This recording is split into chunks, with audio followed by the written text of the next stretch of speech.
Et bien salut tout le monde, c'est Infinity Design 974 et aujourd'hui on se retrouve pour une nouvelle vidéo sur Cinema 4D, donc ça va être un tutoriel. Donc nouvelle vidéo de cette année 2014, donc première grosse vidéo, vous allez comprendre. Donc première vidéo, et donc déjà bonne année à tous.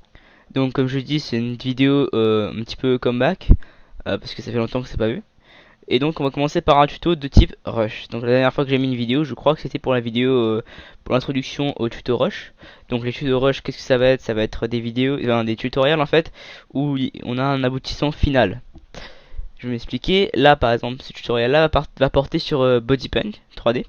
Donc comment créer un objet et lui mettre une texture personnalisée qu'on aura créée nous-mêmes, enfin, ou qu'on aura importé nous-mêmes sur Photoshop. Et donc comment mettre tout ça en place. Donc sans tarder, on va commencer tout de suite, hein. On va pas prendre un objet non plus trop complexe, on va juste faire une caisse, hein. Une caisse. Donc une caisse, c'est très simple. Ah oui, je voulais vous dire que je suis sous Cinema 4D R15, mais ce tutoriel marche avec Cinema 4D R12, R13 et R14 je crois. De toute façon, tant que vous avez Body Paint 3D, c'est bon. Donc on va commencer par créer notre cube. Donc vous cliquez ici. Cliquez ici pour cliquez ici, pardon, excusez-moi, ça fait longtemps. Cliquez ici sur le cube pour avoir un cube, ce qui est évident. Et on va régler ses paramètres. Donc, on peut faire un cube tout petit en changeant les valeurs ici. Voilà, si on veut, voilà. Donc 100, ça réduit juste la proportion du cube. Mais je pense qu'on va laisser ça à 200. Parce qu'on va pas changer trop grand chose, que c'est pas très utile. Donc pour l'instant, aucune modification sur le cube, ce qui est parce que ce sera pas nécessaire, vu qu'on va appliquer une texture de caisse. Et donc on va rendre l'objet éditable, parce que là si on sélectionne une face, ici face, les faces ne sont pas sélectionnables vu que l'objet n'a pas été encore mis en objet paramétrable. Donc vous revenez en vue de modèle ici et vous cliquez sur ça. Voilà. Et là si on clique sur les faces sont effectivement sélectionnables et modifiables, mais du coup on va pas modifier. Voilà, donc on repasse en vue modèle, donc on peut avoir tout, donc là on peut bouger tout ce qu'on veut, et on va commencer à lui mettre un matériau. Donc vous double-cliquez ici, cette barre là où vous faites créer nouveau matériau, ou bien vous double-cliquez ici, donc double-clic, et ça vous crée un matériau que vous glissez, donc maintenir clic gauche et on glisse sur le cube. Donc là si on fait un rendu vite fait, voilà, ça fait un truc blanc, c'est basique, c'est juste pour dire qu'il a une texture sur lui. Donc maintenant on va aller sur Body Paint 3D. Alors comment on accède à ça? Sur Cinema 4D R12 je crois qu'il y a une petite fenêtre ici. Vous cliquez dessus, ça défile, vous cherchez BP. Attends.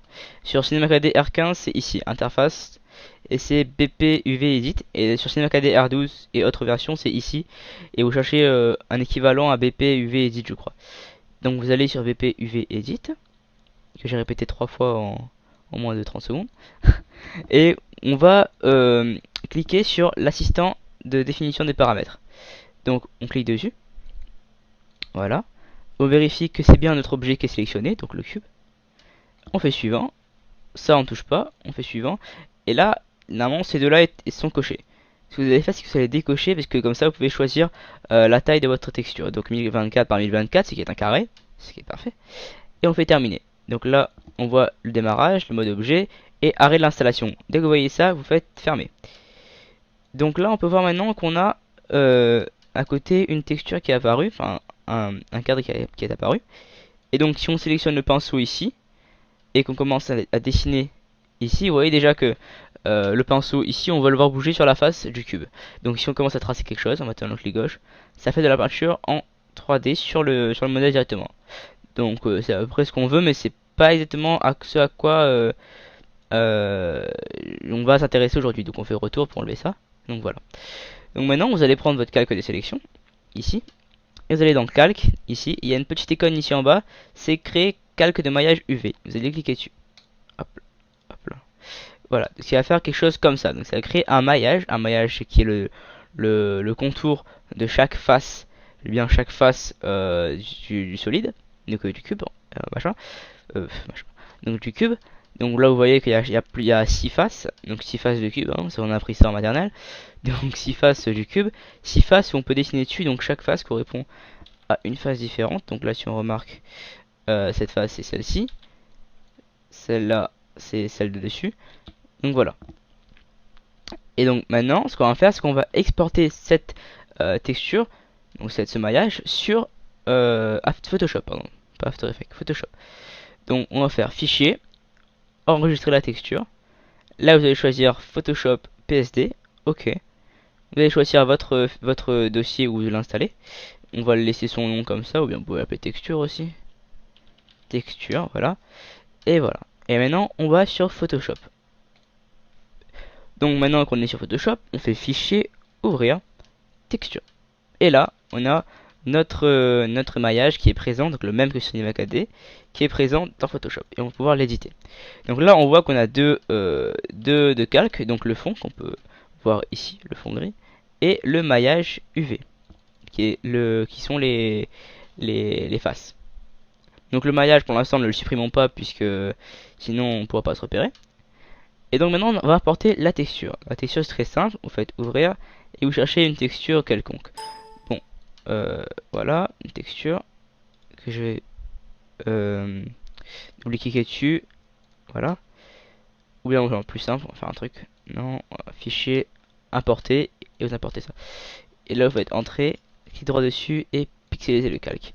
Donc voilà, on a ramené notre face de caisse.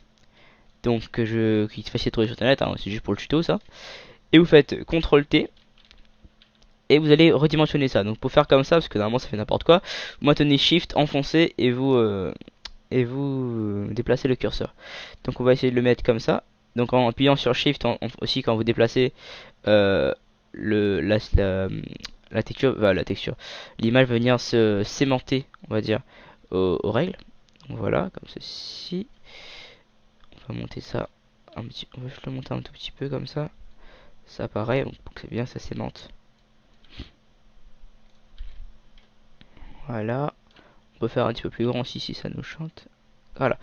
Comme ça, donc là on a bien toute la face qui est prise. Donc là on baisse j'ai baissé l'opacité pour voir un petit peu comment ça c'était.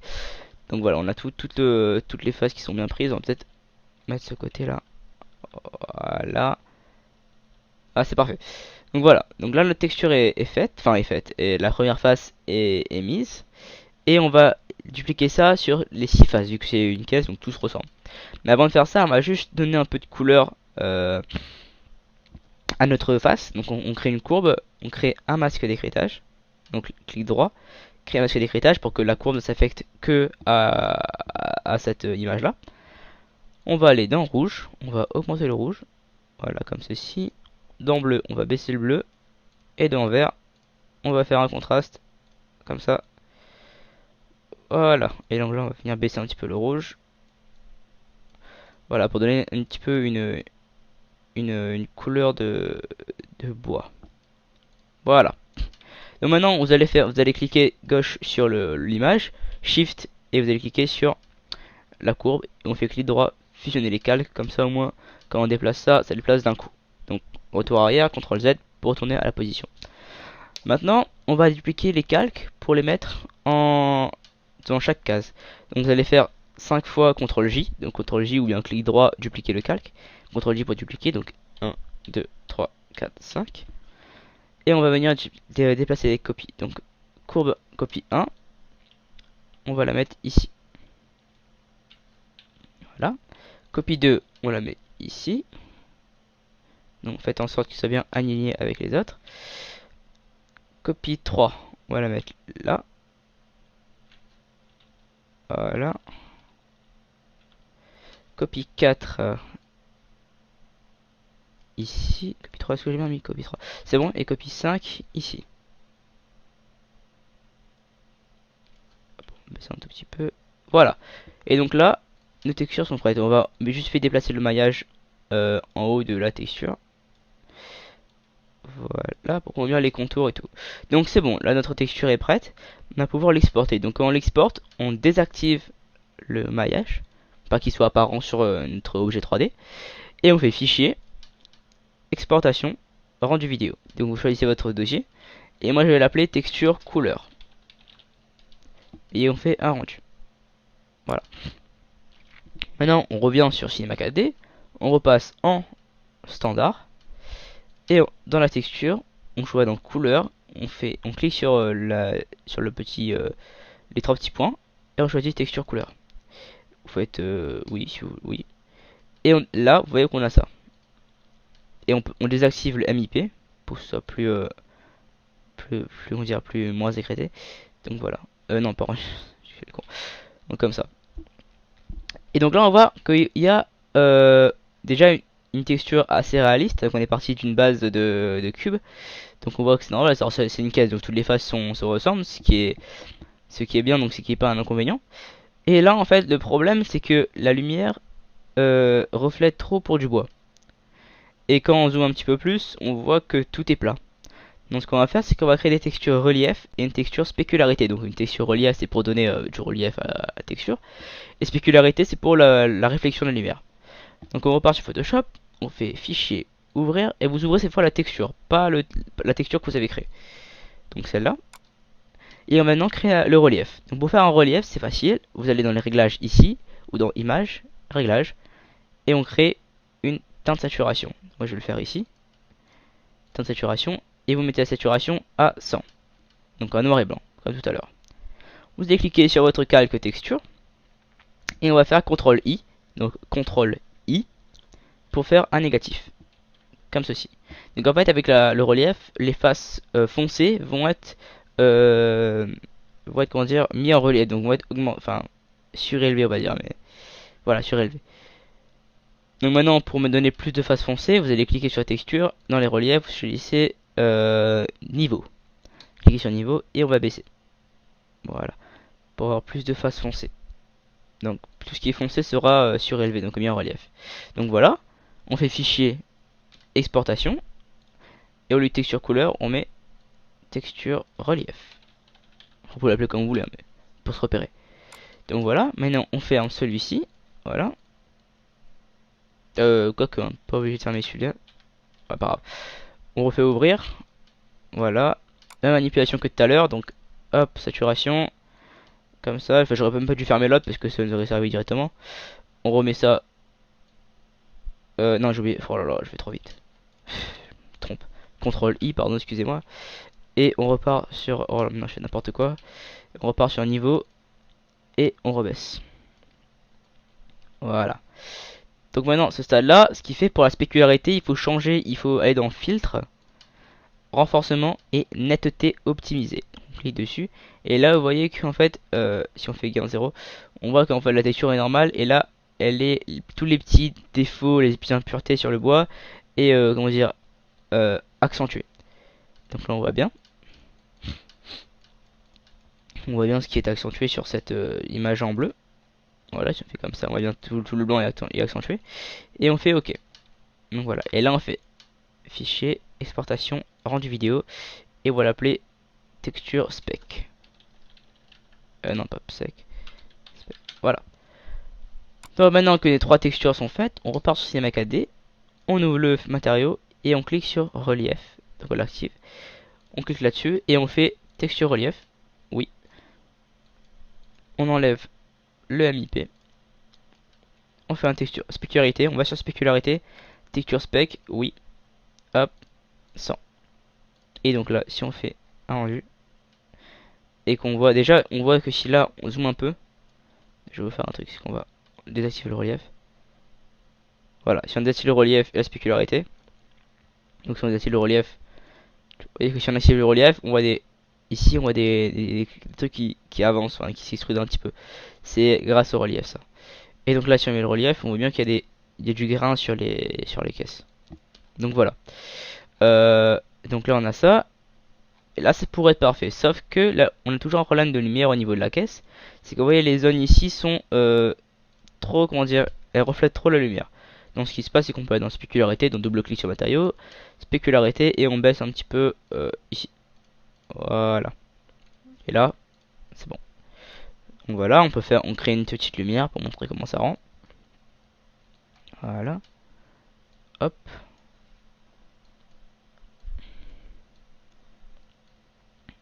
Hop. Voilà, on crée un sol vite fait. Lumière, on fait ombre, masque d'ombre. Ici, on fait un petit rendu.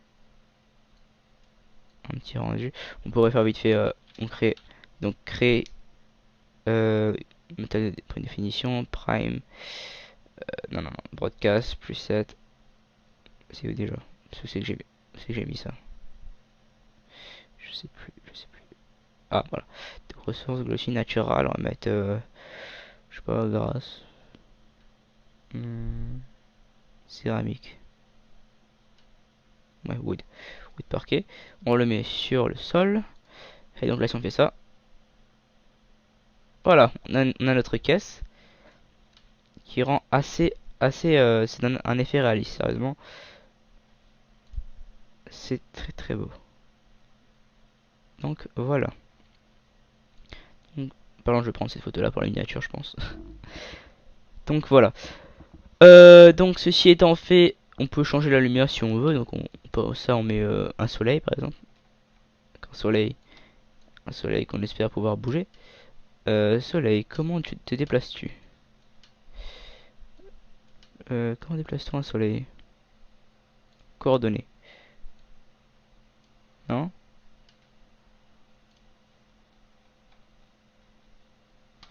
Peut-être comme ça. Non. Ok, je sais pas comment utiliser le soleil, c'est pas grave. Peut-être lumière infinie, je pense c'est ça. Non, lumière infinie dans ce sens-là, s'il vous plaît. Voilà.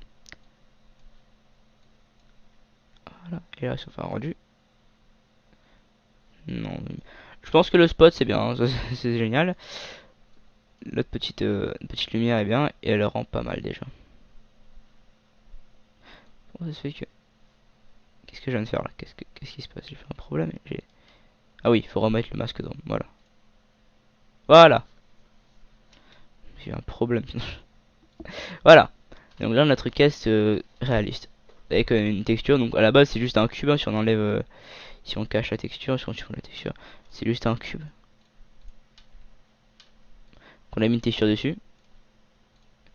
Ça fait quelque chose de très réaliste. Donc on peut les cubes, on peut l'empiler si on veut. CTRL C, CTRL V, on duplique les cubes, pardon.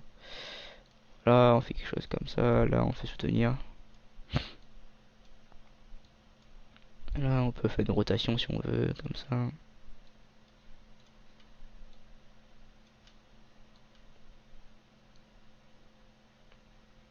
Si on veut un rendu.